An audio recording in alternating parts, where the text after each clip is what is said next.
It's my very important honor, best honor, to introduce NDI's chairman, Madeleine Albright. Chairman Albright was the 64th U.S. Secretary of the United States and became at that time the highest ranking woman in the history of the United States government.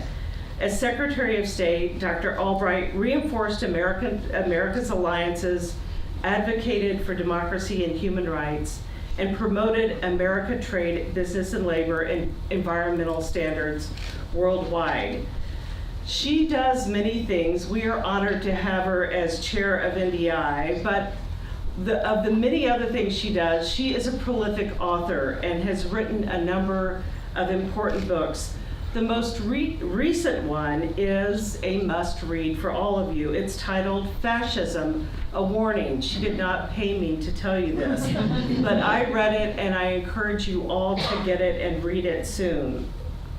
Secretary Albright has been a champion on this campaign to stop violence against women. She has spoken out about this issue on numerous occasions, both here in Washington and around the world. And we're delighted to have her leadership to amplify the work we're doing around the world. Please help me in giving a warm welcome now to Honorable Secretary Madeleine Albright.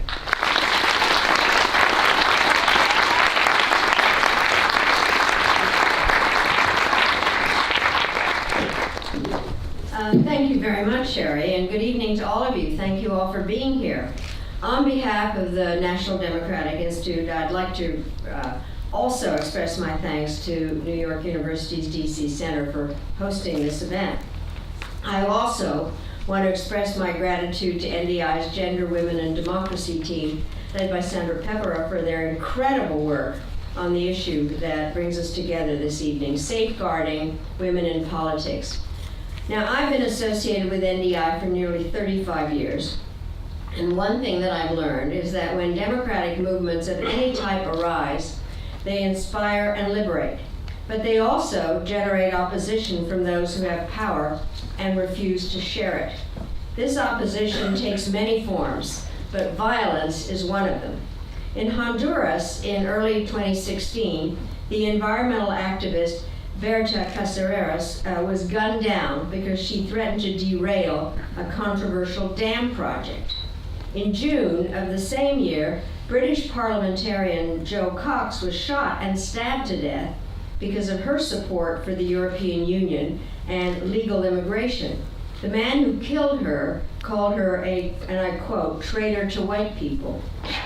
The following month in Burundi, Hafsa Mossi, a member of the East African Legislative Assembly, was assassinated. We don't know why, we don't know by whom, but we do know that a courageous voice on behalf of peace was forever stilled. Earlier this year, City Councilor Marielle Franco was murdered when assailants in Rio de Janeiro raped her car with bullets. Marielle had been a longtime critic of police brutality. The bullets were from a batch bought previously by the federal police. These and other prominent crimes have attracted a lot of attention, but the majority of violence towards women in politics takes place far from the public eye, behind closed doors, in the forms of assaults and threats and vicious comments, both direct and through the social media. Often, these attempts to intimidate are grounded in political differences, but frequently they emanate from party colleagues as well, from men who agreed on ideology but don't like having to share the spotlight with women. In the book I recently wrote that Sherry publicized so much, called Fascism, I note that authoritarianism comes in a variety of shapes. There is no one model, but there are certain common characteristics. And one is the need that all tyrants have to exercise control and bend others to their will. To that end, they propagate the myth that those who oppose them are less than human, that they are not equal in dignity and worth because of what they think or where they come from or the language they speak or the color of their skin or their sexual orientation or gender. This propaganda is reinforced by words that dismiss and demean, by physical cruelty aimed at generating submission, and by policies designed to prop up the strong and hold the disadvantaged down. Adolf Hitler promised to women was emancipation from emancipation. In the Third Reich, he said, women would not have to worry about the burden of being free. More recently, the president of the Philippines suggested that female rebels should be sexually assaulted or shot in the vagina. Earlier, he joked about a woman who had been gang raped, then murdered, saying, and I quote him, "I should have been the first in line."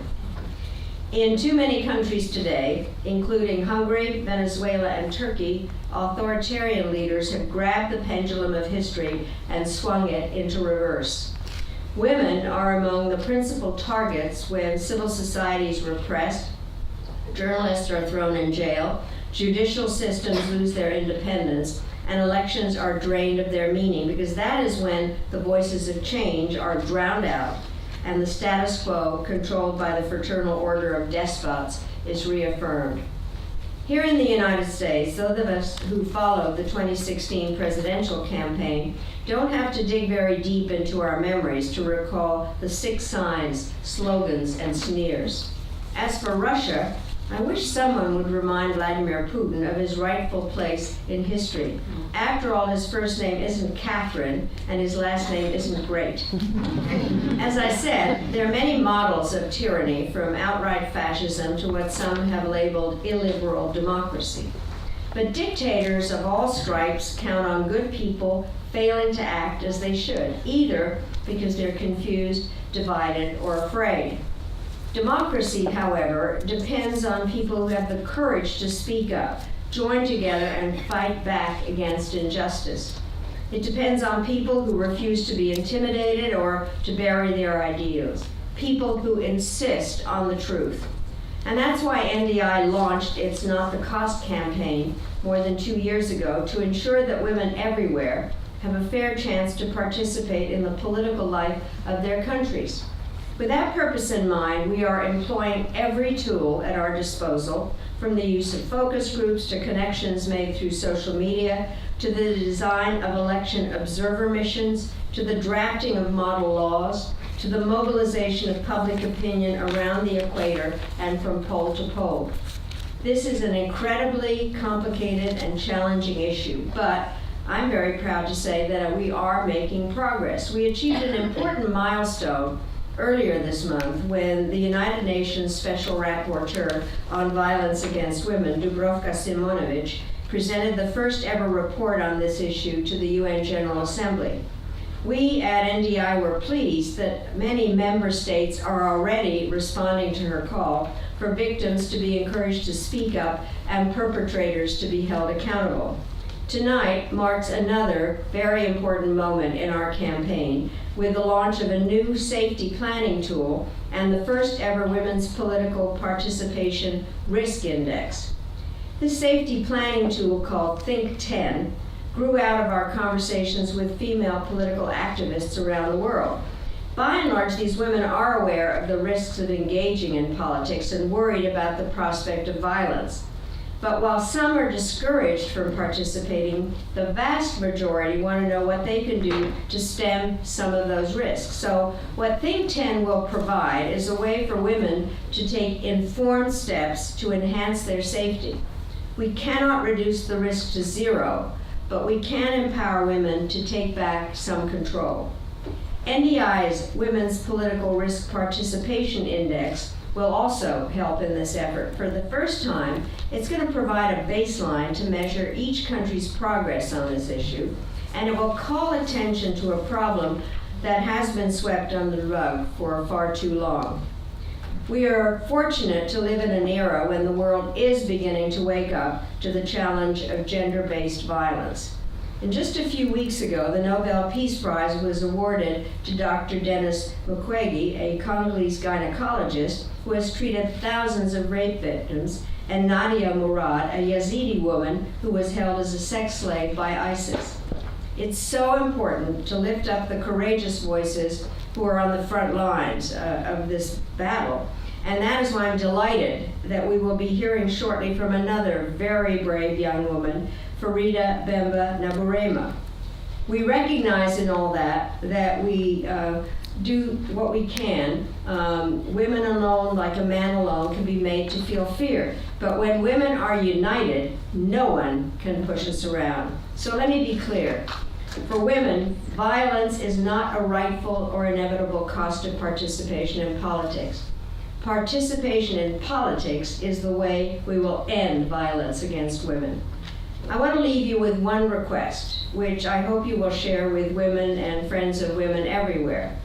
Whether you wear a ceremonial dress or a pantsuit or a hijab or a sari, whether you're standing on a dirt floor or bumping up against a glass ceiling, help to make our voices heard in the voting booth, in legislative bodies at all levels, in multilateral organizations, in the courts, in the media, in civil society, in the workplace. Make our voices heard in 100 different languages wherever questions of freedom and dignity and human rights are at issue. If you attack one of us, you attack all of us.